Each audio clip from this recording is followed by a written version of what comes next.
여러분들 외로움 느끼실 때 정말 많죠. 아, 난 왜 이렇게 외롭지? 사람들이 날 사랑해 주질 않아.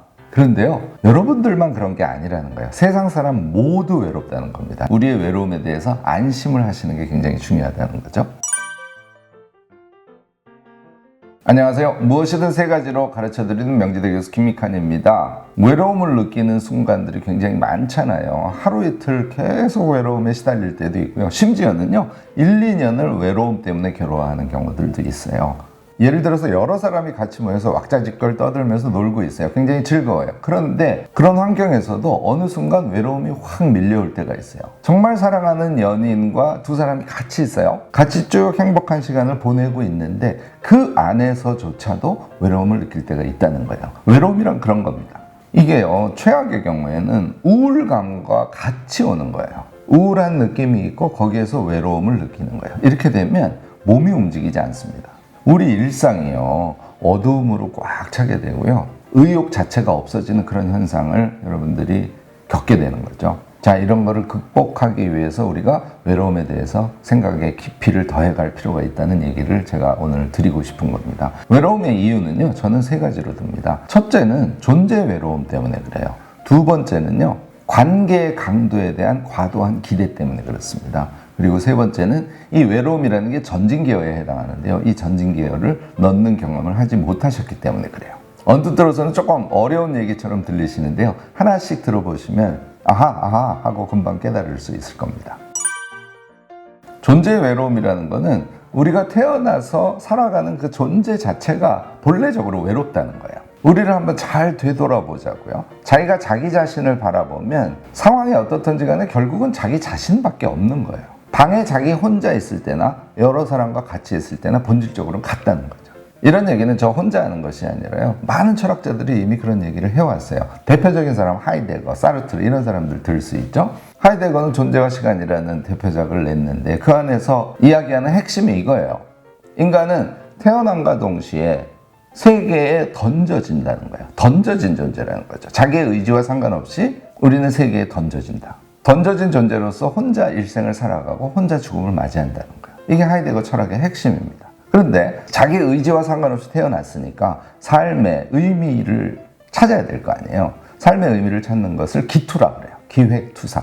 자기가 무엇인가의 의미를 기획해서 그것에 투사해서 삶을 살아간다는 그런 철학이에요. 하이데거가 독일이면 프랑스는 사르트르죠. 사르트르는 존재와 무라는 책을 썼잖아요. 여기서 얘기하는 무라는 거는 백지 같은 거예요. 백지에 자기의 인생을 하나씩 써간다는 것이죠.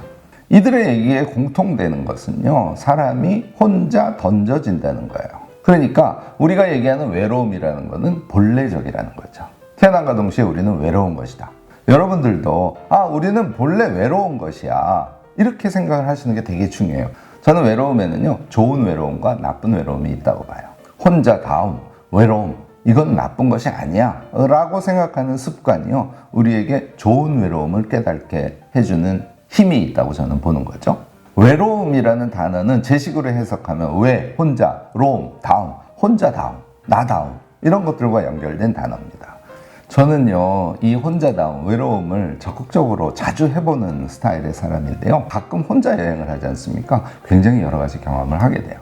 우선은요, 바쁜 일상을 살아가다가요, 혼자 여행을 하는 시간에 저 자신을 조용히 들여다보고 저와 이야기하는 시간을 많이 갖게 되는 거죠. 또 저뿐만이 아니라 자연, 또 고즈넉한 마을들 이런 것들을 유심히 바라보고 그런 것들과도 대화하는 시간을 점차 갖게 돼요. 처음 여행하셔서는 잘 안 됩니다. 3번, 4번 혼자 여행이 익숙해지면 그런 것들이 보이기 시작해요.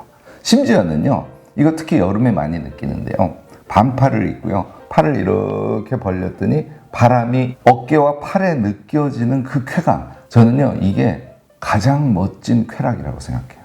혼자의 시간, 외로움이란 건 우리에게 그런 것들을 발견하게 해준다는 거죠. 외롭다, 싫어, 이게 아니라요, 외로움은 원래 본질적인 거다.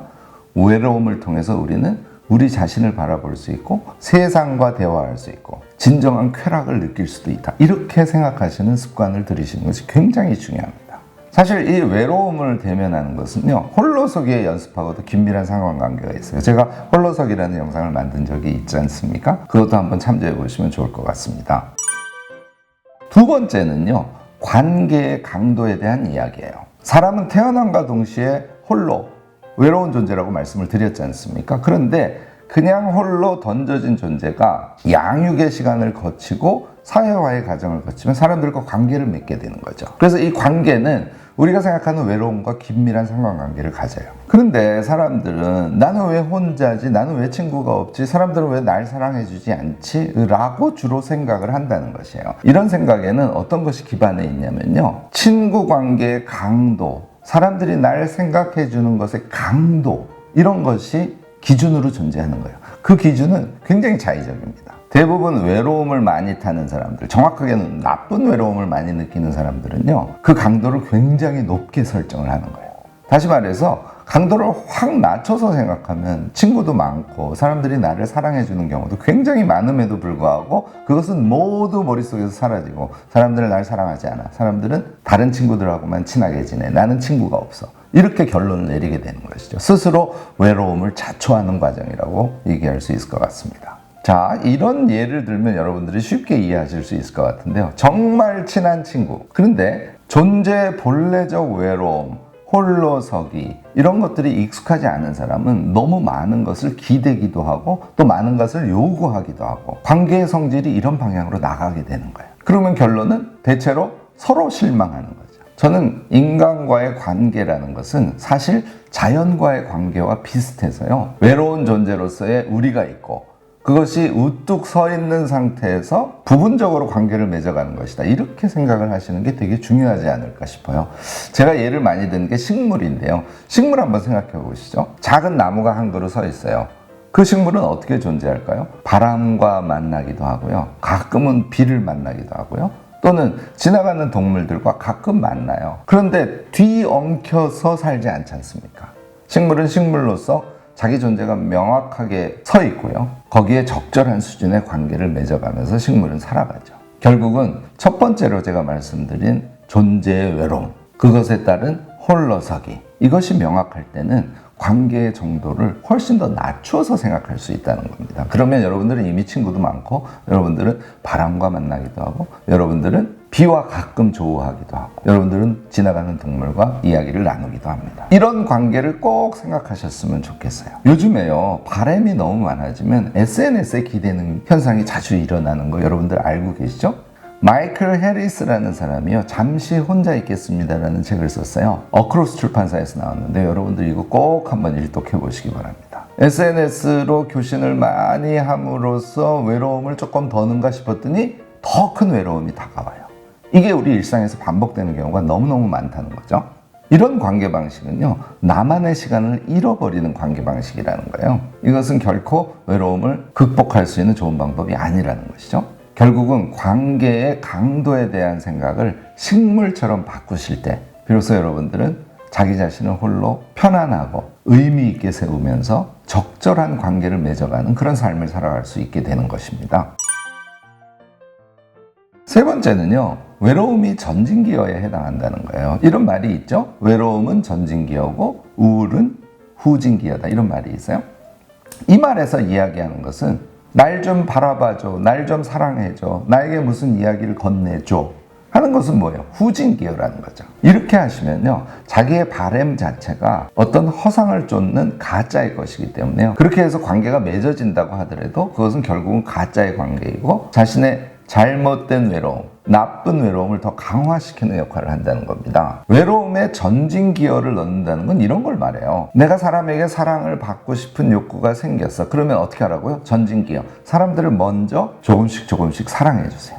10번 사랑해주고요, 또 10사람에게 사랑해주면 여러분들께 돌아오는 게 2개는 있을 거 아니에요. 그렇게 주고받음에 의한 관계 방식을 추구하는 거, 이게 전진기어예요. 또 나 외로워 하고 뒤로 물러서는 후진기어를 넣지 말고요, 자기 자신과 대화를 적극적으로 하는 전진기어를 넣으라는 거예요.